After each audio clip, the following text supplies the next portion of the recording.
Report of the Greenwood Redevelopment Commission on this, the 8th day of February of 2022. May I have a roll call, please? Mr. Moe? Here. Mr. Hoover? Here. Mr.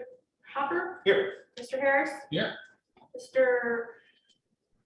Campbell. Campbell? Here. Non-voting advisor, Mr. Alexander? I will watch to see if he comes online. All right, well, we have a forum. Mr. Campbell is here virtually for the record. All right, organizational items, annual organizational matters. Verification that fiduciary bonds are in place, which I believe Yes, they everyone are. says yes, they are, because I signed one today, so I think we're good to go there. Annual conflicts of interest disclosures for Mr. Hoover, Mr. Harris, and Mr. King. And I signed mine. I get to, you get to read those into the record for us. yep, I do. We'll start with Mr. Hoover, since that's the first on the agenda. And he has filed a conflict of interest disclosure. That is an annual disclosure. And it relates to the contractor or vendor Greenwood Library Board. And the description is Kevin Hoover represents the Greenwood Library Board, which may request project funding from the Redevelopment Commission TIP funds. And the description of the financial interest, Kevin Hoover is the attorney for the Greenwood Library Board.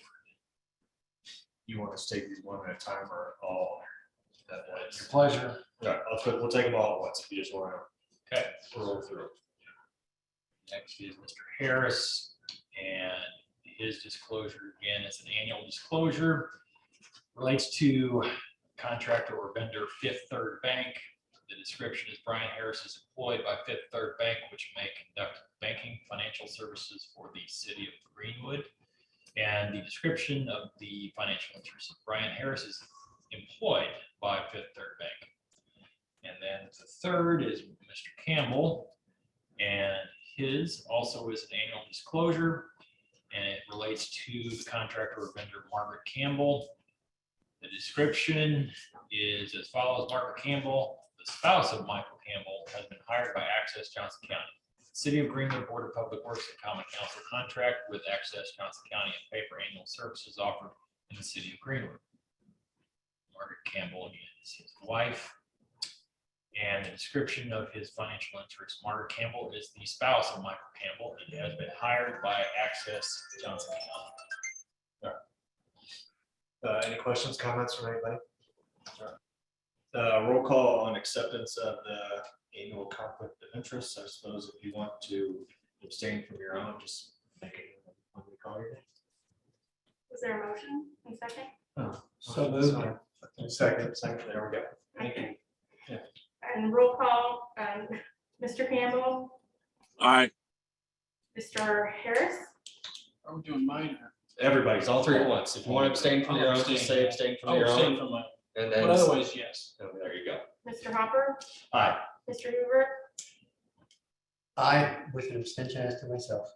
Mr. Moe. Aye, with no abstention. Okay, All right, thank you, everyone. All right, election of officers for the president, vice president, and secretary. I don't know, we haven't talked about this. Is there anybody who would like to not nominate the current slate of officers? Maybe we could start there. If you want to do anything different, let us know. And just to make sure we're all on the same page, the current officers would be Mr. Hoover as president, Mr. Moan. Mr. Hopper's president. I'm sorry. Hey, what are you doing that Mr. Hopper is president, and Mr. Hoover is vice president, Yeah. and Mr. Harris. Yes. is the You have to have an H in your last name to be able to thing? be an officer. You I'm already glad it's not just me. It's hard running against the H slate. Yeah. It's hard. All right. So can I nominate this slate of officers? That'd be great, yeah. President, Mr. Hopper, Vice President, Mr. Hoover, and Secretary, Mr. Harris. Is there a second? Can I? Second. Second by Mr. Campbell. Thank you, sir. All right, any discussion, questions, anything from anybody? All those in favor? Aye. All those Aye. opposed? All right. We shall keep the status quo. It's been a pleasure and will continue to be a pleasure. Technically, should I roll call that? Do you want to? Well, Technically you should. Because Okay. Mr. Campbell, aren't we still in an emergency technically? Well, but even under the emergency, we're supposed to All have. right, roll call. all right, Mr. Harris, Hey, aye, yes. Mr. Hopper, Aye. Mr. Hoover, Aye. Mr. Moan, Aye. Mr. Campbell. Aye. Thank you. All right, is there a motion to approve our minutes from our December 14th meeting? Second, Mr. Harris, second by Mr. Hoover. Any questions, additions, deletions? Hearing and seeing none, roll call. Mr. Hopper. Aye. Mr. Hoover. Aye. Mr. Moan, Aye. Mr. Campbell, Aye. Mr. Harris. Aye. Thank you. Is there a motion to approve the, we're calling it a meeting summary from our January 11th gathering here? So moved. All right. Motion by Mr. Moan, I'll second. second by Mr. Harris. Any questions from anybody? Hearing none, roll call, please. Mr. Hopper. Aye. Mr. Hoover, Aye. Mr. Moan, Aye. Mr. Campbell, Aye. Mr. Harris. Aye. Thank you. 5-0.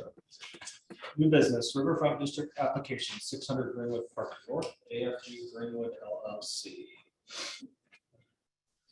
Is there someone here who wants to speak to that? Sure. Good afternoon. Greg Genrick with Bradford and Riley. With me is Ricky Rosa, who's one of the owners of AFG Avalanche Food Group, which owns the Twin Peaks on Castleton, in the Castleton area, looking to relocate in the former Logan's Roadhouse, a new Twin Peaks restaurant in Greenwood. How are y'all doing? Good, how are Good you? evening. Good. Thank you for the invite. Good. Rick, will you kind of explain to him your concept and what you're looking to do and kind of how you'd be an asset to the community of Greenwood? Sure. Twin Peaks, we're a sports themed mountain lodge, sports bar. We currently have a location there in Loon Lake. We call it Loon Lake. It's Castleton, the old former Loon Lake. We serve food from scratch, made from scratch. We're a chef-driven concept. We have beer at 29 degrees. 29 degrees meaning that pours right out of the pour spout, out of the draft tap at 29 degrees. It's a glycol system that keeps it and maintains it at that temperature. When it's poured into a sub-zero frozen mug, you get what we call the greatest beer on ice. So it's ice that kind of flows over. For those that have been to our store, kind of know what I'm talking about. So we do have freezers. The only thing we freeze are our mugs, our fries, our ice cream, and our bourbon ice balls. So the restaurant here in Greenwood will have about 80 to 90 TVs. We're going to serve about 250 guests. We're projected to serve here at this location. And we have about 80 to 90 employees that we're going to be employing at this location. Compared to our Loon Lake, we're just over 100, about 106 employees. And, our demographics show that, anyone within a 15-mile radius of our location, they'll be willing to come to Twin Peaks. So, with that being said, it's our goal that we think south side of Indy, they're west of the Speedway, Plainfield, Mooresville, Fountaintown, Franklin, Fairland. Those are kind of the outskirts cities around Greenwood that we'd be able to attract, new guests to our location. So we're pretty excited about it. We're looking forward to it and glad to answer any questions anyone may have.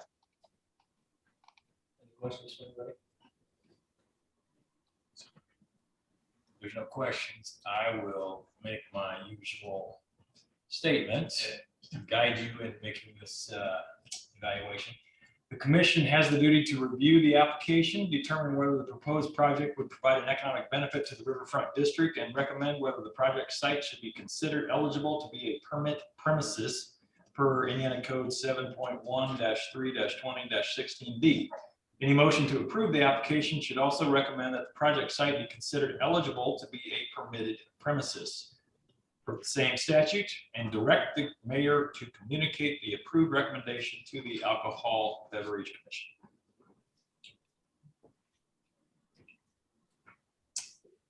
My question is, similar to what used to be at the old Margaritaville.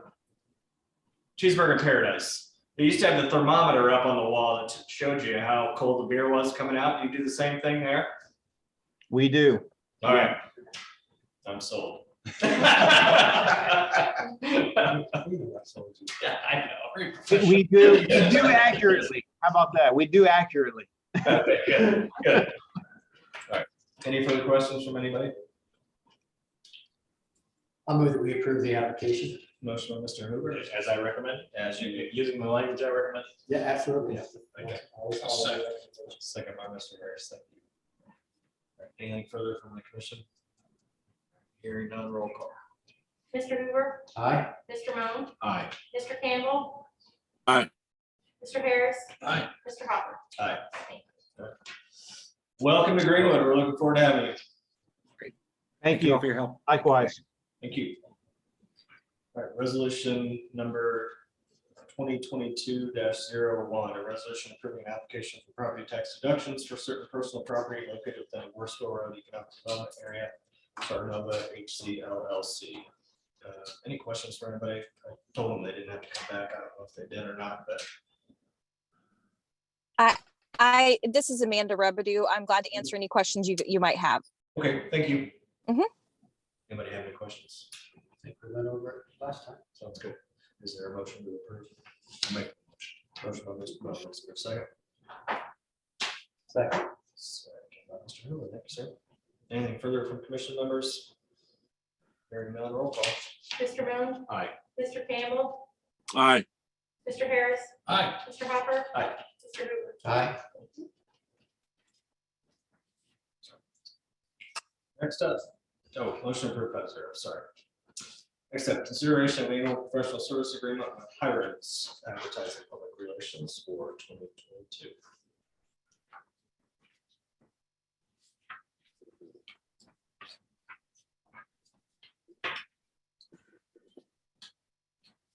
This is the exact same as it's been for a couple of years.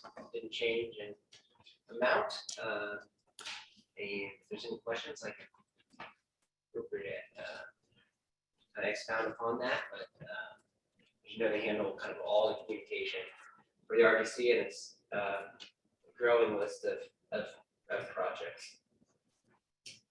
Any questions for Ken? Is there a motion to approve? I'll motion. Motion by Mr. Harris, is there a second? Second. Mr. Moon? Beach to it, Mr. Campbell, sorry. That's all right. All right. Any questions from commission members? Anything else? Hearing none, roll call, please. Mr. Campbell, Aye. Mr. Harris, Aye. Mr. Hopper. Aye. Mr. Hoover. Aye. Mr. Moan. Aye. Thank you. The same with Highlands is approved 5-0. All right, no old business. Capital project report, Madison Avenue Streetscape Phase 3 change order number 4. I was hoping that this was the final change order, but unfortunately, you'll see one more because we've had some folks, one on New Year's Eve, who hit some of the poles on Madison Avenue. We'll get reimbursed because we've Amanda helps us with some of that going after their insurance. So we'll have to add those.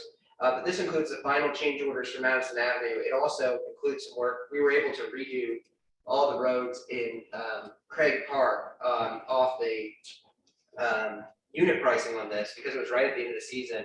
Calumet agreed to do it for essentially the unit cost that we secured in 2019. So we used this open PO, and then I worked with Greg to have sanitation, the general fund, parks, stormwater, and kick money essentially back in to offset this cost to the Redevelopment Commission. But we were able to use the unit pricing off that to be able to redo that entire, I don't know if you call it an area or the, I guess, loop road around the Little League. I don't quite know. But after the reimbursement from the general fund of 96,000, parks of 75,000, stormwater of 72,000, and sanitation of 102,000, it basically puts you in at $4,435,448, which the original contract was 4.38. So we did really good on the Madison Avenue one.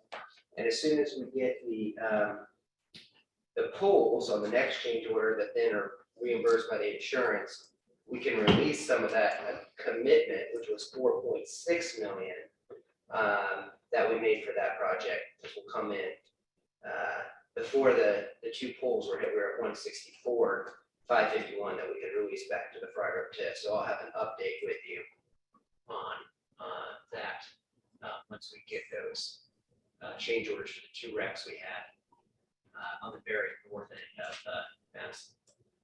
We're going to use the same vendor to put it back in and then reimburse from the insurance. Any questions? No. Right here is probably been running on the plow trail. Yes, every day, 6 miles every day, one way. In the snow. Pretty soon he's gonna get to Franklin. Any questions for Kevin? What was the dollar amount, Kevin? The change order was actually brought the contract amount up to 4,779,190.72. So this is a 312. Yes, 312,517.83, and then we have the Greg will reimburse the other boards for that cost that we just took advantage of the PO on. But we have to increase the contract. The amount the RDC will be out after reimbursements, which I calculated today, is essentially just the Madison Avenue work, which is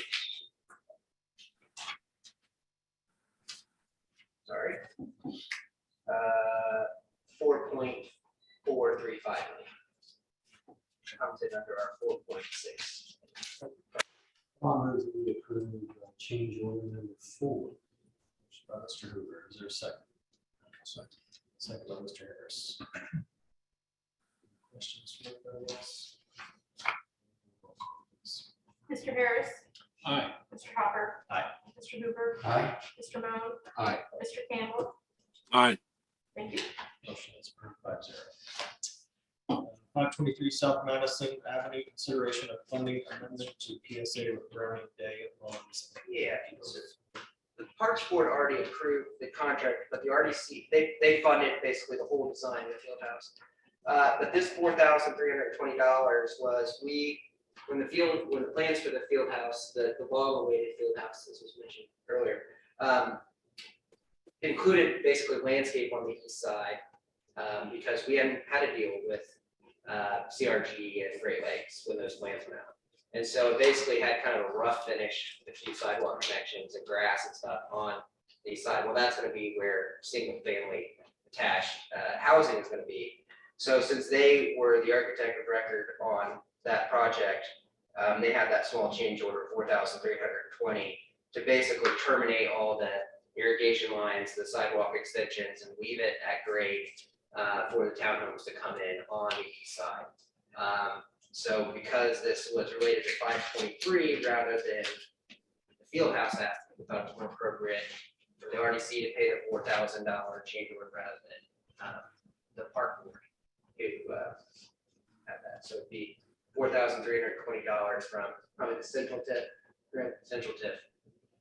to Browning Day to coordinate the sidewalks, conduits, here stairs, etc., with the row house.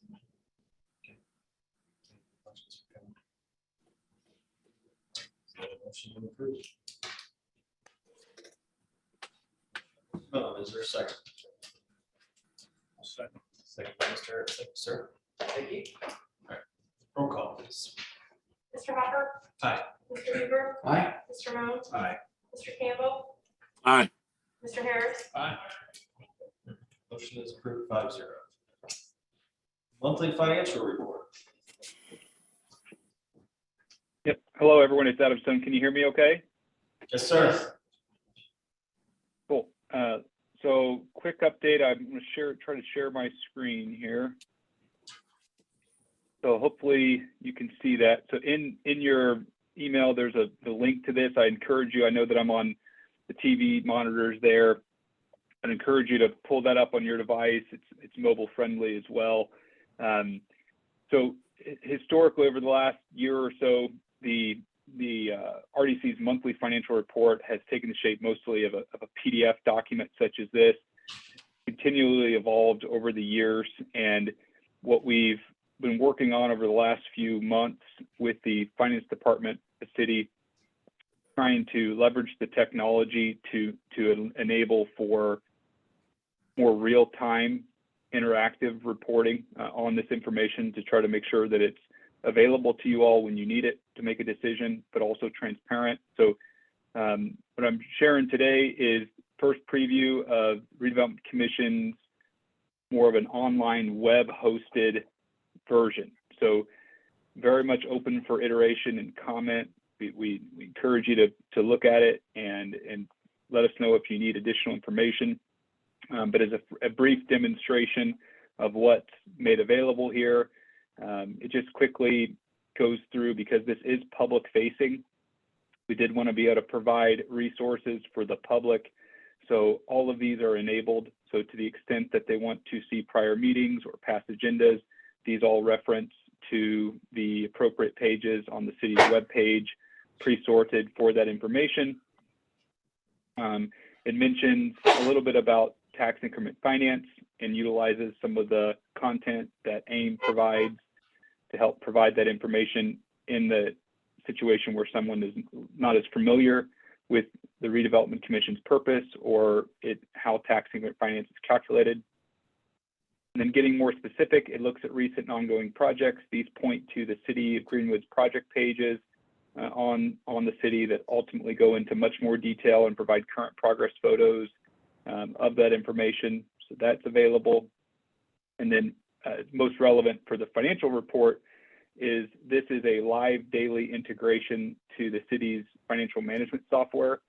So every night, these views and these underlying reports are updated on that information, and they have been rendered to recreate the views of information that you've been seeing in prior reports.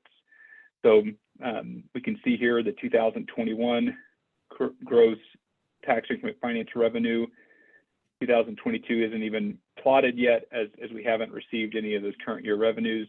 To the extent that any of you would like to see additional information or sort this data differently from your mobile device, you can simply click this. Takes you to the full page. And then from here, there's additional information bookmarked with a little bit of tutorial. You can go through and actually start to see this information by different divisions as well, and slice and dice the information as you want, and then ultimately download the information if necessary. So again, it's just trying to provide the same information in a more interactive fashion. It shows the historical captured assessed values for all TIF districts. So this isn't the gross AV, but this is the amount of AV that's captured, and shows the most recent values.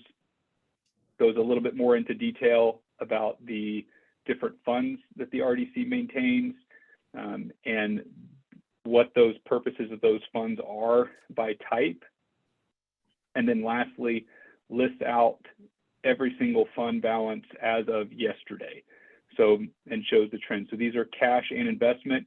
If it's not otherwise noted, it's cash. And you can see the fund type here that maps back to the purpose of the funds. And in this case, you can scroll through. Some of the funds do have, an investment balance or investment component to them. So that would be notated. So you can tab through here and see if there's a specific TIP area or a specific bond fund that you want to see what is available. You can now check that information.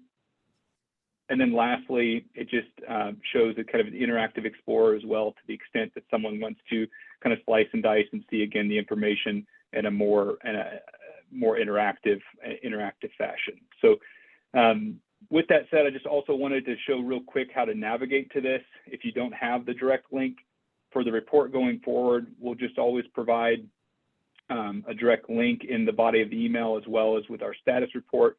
But for outside external users, all they would have to do is go to the City of Greenwood website, navigate to the finance department, and then scrolling down, the Redevelopment Commission report is now updated here.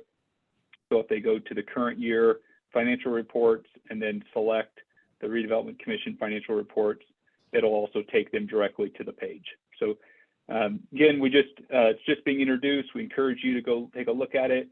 Most importantly is it's intended to serve you all.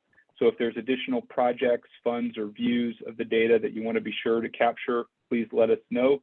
If you have any questions with how to navigate it or anything, please, we're happy to help. Otherwise, we are still working to incorporate the redevelopment capital improvement plan into these views as well, or an enabled view, as well as some other additional data to try to continue to enrich it.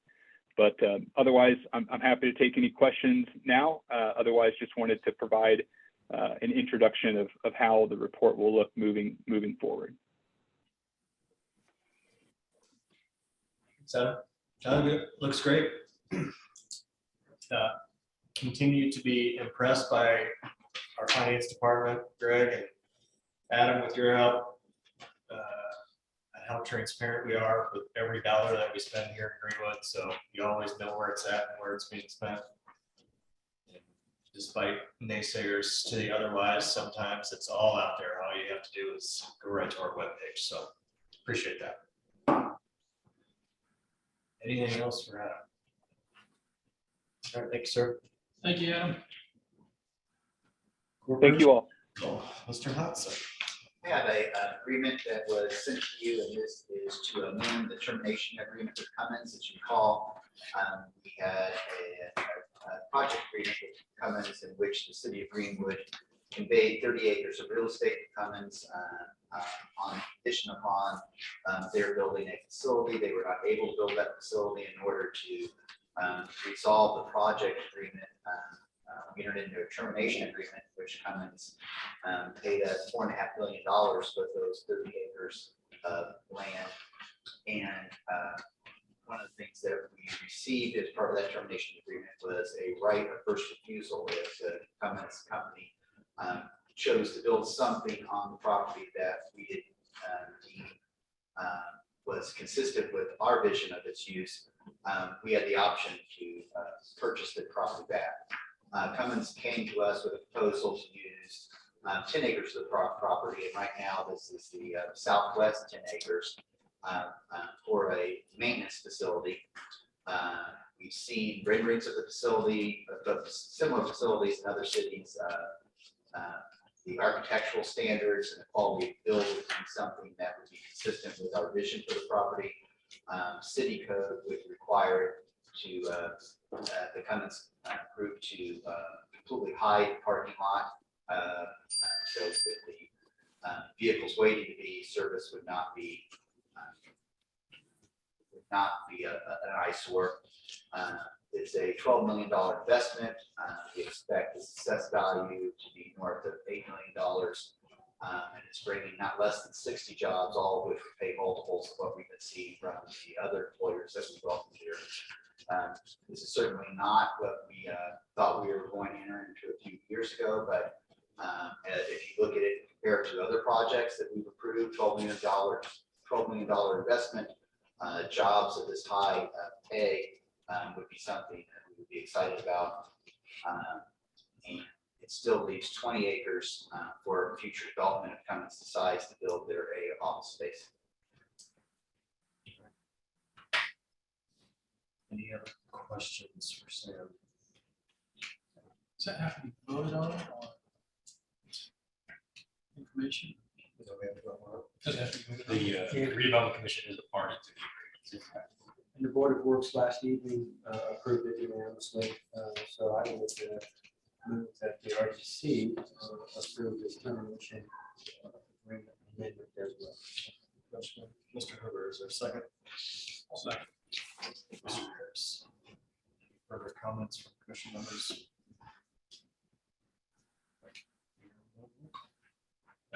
Mr. Moan? Aye. Mr. Campbell? Aye. Mr. Harris? Aye. Mr. Hopper? Aye. Mr. Hoover? Aye. Thank Motion you. is approved 5-0. Thanks, Sam. Anything else, Sam? Sam, anything else? Thanks, sir. Mr. Watson. I do have one relatively small item that relates to the Veris project, incentive project. And their annual report, written report was due and has come in. And they would be due for a oral report in March. And we haven't yet forwarded on, and I haven't had an opportunity to look at the written report yet.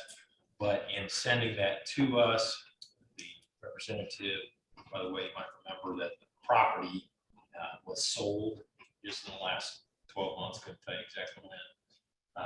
So it's a new owner, not the original developer that's now handling the annual report. And they have asked if they still need to come in for the oral report next month. And on previous situations, we have waived that. And so I needed to bring that to your, that question to you, and what we could do in this case, I think we've done it in at least one other case, is delegate authority to the commission president to make a determination after reviewing the report, the written report, getting advice from the council, to make a decision whether to waive that or not. It's up to you how you want to handle that. I kind of think that makes some sense to do that. And if you guys think there's still some need to have them in front of us, I'm sure you'll tell us that. So I would move that we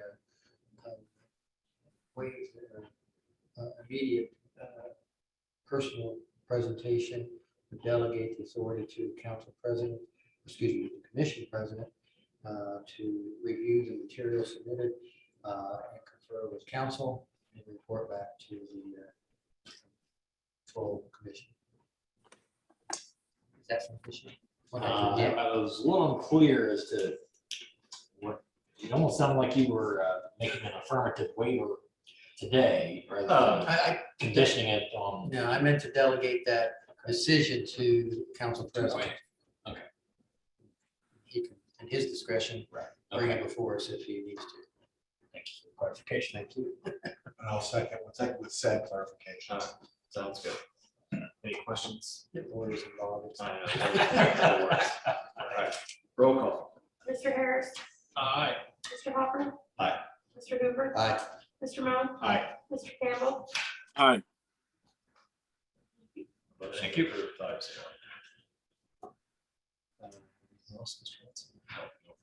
Mr. Wright? Nothing for me. Mr. Johnston?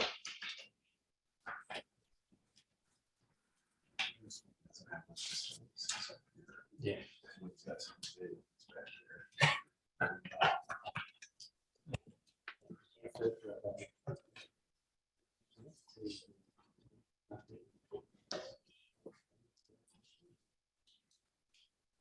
When's your last day, Daniel? Tomorrow. Tomorrow? All right. Best of luck to you. Thank you.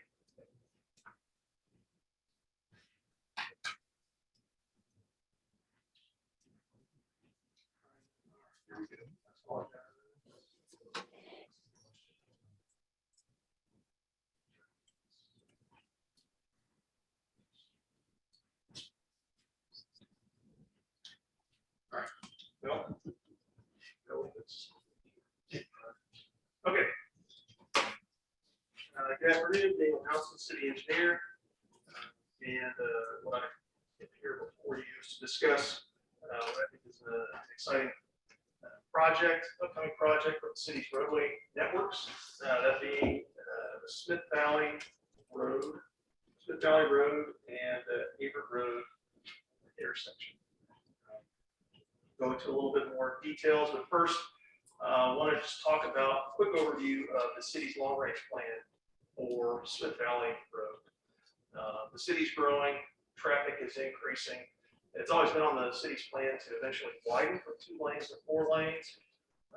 Western city limits west of 135, continue east towards the curve at Emerson Avenue. Like that's 4 lanes. Not to mention I-69, once that's open to traffic, Smith Valley Road is only going to be one of only 3 interchanges within Johnson County. That's going to contribute to the increased traffic volumes.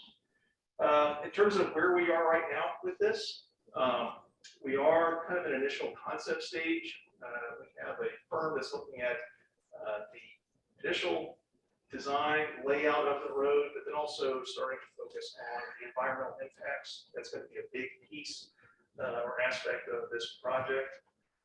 Construction timing, that's to be determined. We don't have any construction funding. There's no construction schedule. There's no design plans at all yet associated with this, so that is still to be determined. But we do know that when that occurs, it'll have to be done in phases, in different segments, trying to maintain traffic, minimize the detours and the impacts on the travel. So the first step for that long-range plan is really this intersection here, Smith Valley Road and Everett Road. The Indianapolis MPO that has oversight of all the federal funding that comes through NDOT. They held their annual call for projects last fall. The city, we submitted 3 project applications. One was Smith Valley and Everett, Smith Valley and Woodman, and also Everett Road at Stop 18. Just an important note about Smith Valley and Everett. In 2019, that intersection was one of 24 intersections that the MPO safety study around the Indianapolis area of high crash intersections. And then actually being as part of that study actually gives additional points since this funding application is competitive. As you can see there on the slide, the MPO did receive 72 applications. The funding is limited, so only 29 of those applications were selected. We received notification on January 11th that Smith Valley and Everett was selected for funding. Smith Valley and Woodland was not. I'll go into that right now. So this professional service agreement that I'm asking you to consider, the scope of it, it'll actually include the design of both roundabouts, Everett and Woodland Boulevard at the high school.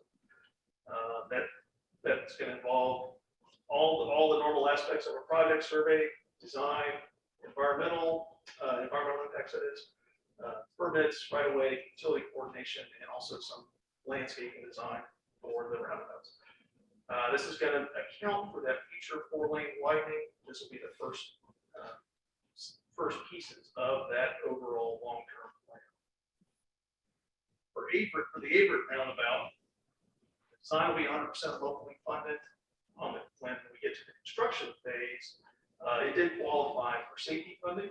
So that'll be a 90-10 split versus the usual 80-20 split in terms of the federal and local funding share. The key thing is the letting. It really is kind of a do or die situation. The letting can be no later than February of 2014. The MPO is changing their funding model from federal funds to state funds, and that really is the last opportunity to use the federal funds. After we had made our application, I think it was back in December, the MPO did send out some feeler emails. Hey, Greenwood, do you think you could meet this February 24 deadline? Working with finance and with our consultant, they both determined that we could. So it'll be a compressed schedule to get the project done, but it is doable. The Woodman roundabout, it will be designed at the same time. They are only about 1,000 feet apart, so there's going to be. It just makes sense for both locations to be designed at once. However, Woodman, like I mentioned, it did not get selected for the MPO funding. So that will be a 100% locally funded design and construction project. The timeline for it is to be determined. It's not going to occur at the same time as the Everett roundabout due to the funding constraints and the other projects the city has identified, wants to accomplish as well. So working with finance, we'll have to identify, is it going to be 1 year later, 2 years later, before the Woodman roundabout is constructed.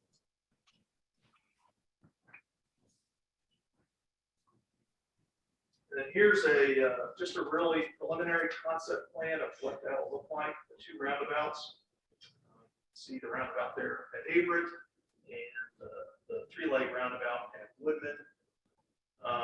In terms of the two projects being constructed at different timeframes, our designers will find an appropriate match line in the middle of the two and be able to tie the road back into existing pavement. Again, that's just a preliminary.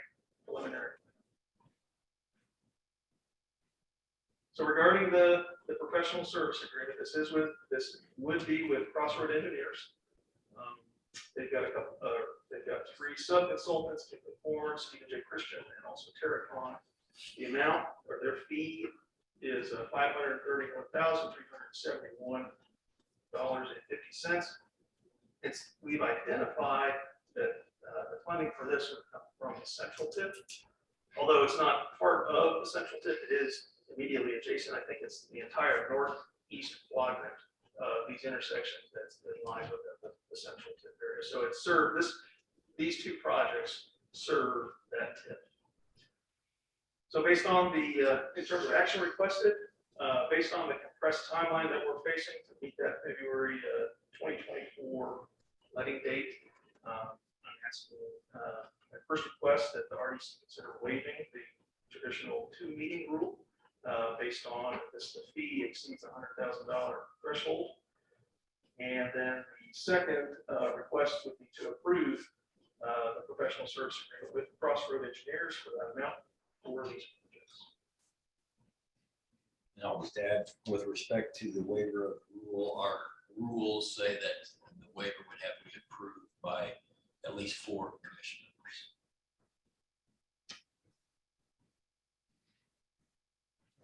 Any questions for Dave? The only question I had, what's the purpose of waiving the 2 rule? I'm assuming there's time constraints, and is that what it is? It is just that we want to get our designers under contract so they can proceed with Start, okay. That's why I need to know. Thank you. So we have to let the construction contracts, we have to let them by 2024. February of 2024. February of 24. So doing an extra month hampers that, I guess. Yes, just in terms of the design, survey the design, beginning to look into the environmental impacts of the project. Yes. So this for a 2-year schedule. This is pretty much right on the limit of what can be done in terms of the design, the processes, and procedures. I assume that there's land acquisition that will be occurring with this as well. Is that correct? It is. And that's the other aspect of the factor. So what would be a normal timeline for a project? More along 3 years. 3 years. As it turns out, the NPO's call for projects was really for 2025 projects that would be funded and constructed in 2025. With some of the additional funding that the NPO has received, they tried to identify projects that could potentially be accelerated to use some federal funding in 2020. Well, I would move that we waive the 2-meeting requirement for this project. Is there a second? I'll Second by Mr. Moe. All right. Any questions about waiving the 2-meeting rule? All right, roll call. Mr. Hoover, Aye. Mr. Moe, Aye. Mr. Campbell, Aye. Mr. Harris, Aye. Mr. Hopper. All right, 2-meeting rule has been waived. All right, so I guess my question is, you said we're going to turn Smith Valley into a 4-lane road. Awesome. We don't know when, but that's okay. So we're designing the Smith Valley and Averett one to be a 4-lane, but the Woodman and Smith Valley only be a 3-lane. Did I hear you say? No, I'm sorry, three leg. There's not a north leg. Oh, okay. Intersection. Leg, not 3. Yeah. Okay. So They'll still be designed to old ears. accommodate the 4 lanes. Hey, Daniel, why are we doing Woodman with it? Is there significant cost savings in bundling the design expenses together as opposed to just doing the Smith Valley one now? Just due to their proximity. And actually, we also, our initial application to the MPO was to treat these two projects as one combined project. They then came back to us and asked us to split it out separate projects. And for your question about design, it's more about efficiencies, cost efficiencies, time efficiencies. The designers will be able to look at primarily drainage for both of these at the same time. I can imagine what elected officials will have on their plates when you start talking about it. Yeah. I'm assuming there's gonna be some houses that'll be taken up in this. That still remains to be seen. The amount and the timeline, that'll come later in the process. This is NDOT federal funded project, so there will be a process, a recommended process that has to be followed. There's some allowances when it's a constrained timeline like this to do some steps typically that are out of order, typically would be in certain order. But yes, there is a process that will need to be followed, and they'll have more information about what additional right of way the city needs to acquire later on in the design process. And I'm gonna turn to our president. Fifth Third is in that section. Yeah, sure. And I don't know, should I vote on this sort of a thing or no? I don't see why not. It almost looks like they're not even touched, really. Looks like it's gonna be- And again, this is just a preliminary. Yeah, that's what I know. Get to the button. That said, if there's enough votes to move it on, you can play it safe and abstain. And just for the record, you don't work at that particular branch. That's true. Yeah. But it is Fifth Third, so full disclosure. Daniel, am I correct in stating that this is preliminary drawing, not necessarily what's going to happen to those properties there, or is this, I mean, I'm just looking at a couple of those properties along there. Obviously, the bank is not very well touched, but this other corner is devastated by it, so. But that they'll move it around, I'm assuming, to make it best fit, or is this pretty close to what it's gonna look like? That, I guess, that still remains to be seen. There's a potential that it could be shifted around slightly. I don't know how much. I would not anticipate them to change it much. When they did the initial alignment for our application, we wanted them to look at the future 4 lane scenario, but also optimizing placement of the roundabout to try to accommodate all the overhead utilities that are going to have to be relocated. Trying to look at all the potential red flags, right, associated with the project. We don't usually take public comment, but I see you got your hand raised, so come on. I guess I'm the only one affected is the Yeah. property of that house that's cut in half. you Okay. know? So I don't understand why they don't take the bank that doesn't use the property too much. You know what I mean? It's skewed Yeah. over a little bit, but I'm not an engineer to be able to say I don't know. one way or the other. Sorry, sir. Bank is open every day, just for the record.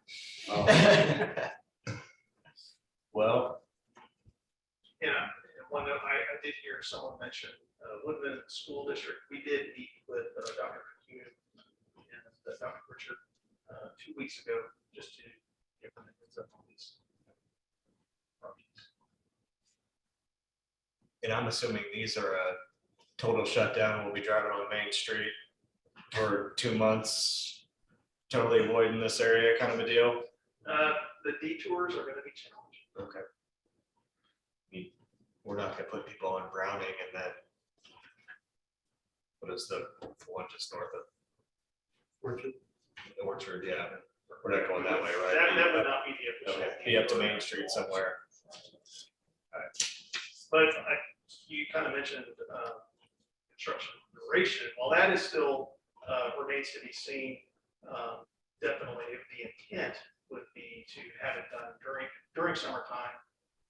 School is out, minimal, try to minimize effects or impacts to the school traffic, both at the tail end of the spring semester and the front end of the fall semester. Again, that's just for instance. As long as we don't use whoever did the center line and 144 roundabout, because I feel like that took like 6 months and it's just too long to build a roundabout. And we've done a great job just getting them in and out during summer, I think, so. Keep that up. Yeah. All right. Any questions for Daniel? Is there a motion to approve? Oh, so the Woodman and Smithville I did get approved. Is there any reason we can't resubmit that to the MPO? Does it help us at all that we've already got it designed by then, or is it? So, Federal funds are gone. well, yes, for this round of application, no. Yes, the funds are gone. So for any future application, Woodman Drive alone by itself did not score well compared to the other. Like I mentioned, Everett was in the high crash safety study, so that helped it. But Woodman would not be able to. Was there no section for light just randomly turns red at 5:30 in the morning and you sit there for 5 minutes? Was there no place in the application for that? I asked the question, and I was promised a flashing light when the school wasn't in session. No. Yet to happen. Okay. We should have put a roundabout in there instead of the stoplight to start with. And that's all town board's fault, but whatever. I'm still mad at him about it. Okay. I'm way back on that. Yeah. All right. Any further questions? Is there a motion to approve? I'll make that motion. Motion by Mr. Campbell. Is there a second? I'll second. Second by Mr. Burns. Roll call, please. Mr. Campbell, Aye. Mr. Hopper, Aye. Mr. Hoover, Aye. Mr. Moon, Aye. Mr. Harris. Out of an abundance of caution, and it's my employer, I'm just gonna abstain. The motion is approved 4-0 with 1 abstention. Thank you very much.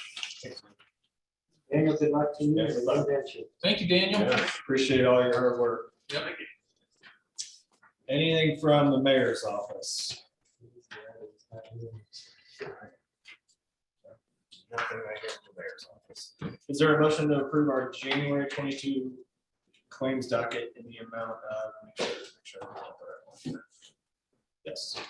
$693,407.82. So moved. Motion by Mr. Harris, second by Mr. Hoover, for him, just like shortly before you, Mr. Rowe. Roll call, please. Mr. Harris, Aye. Mr. Hopper. Aye. Mr. Hoover, Aye. Mr. Moon, Aye. Mr. Campbell. Aye. That motion is approved 5-0. Is there a motion to approve our February? Is that right? Yeah. It's February. Okay. February claims docket in the amount of $4,955,841.67. I'll make that motion by Mr. Miller. Is there a second? I'll second. Second by Mr. Harris. Roll call, please. Mr. Moon, Aye. Mr. Campbell, Aye. Mr. Harris, Aye. Mr. Hopper, Aye. Mr. Hoover. Aye. Motion is approved 5-0. Any other business? Out on the interwebs or here in the chamber? Hearing none, we are adjourned. Thank you, everyone.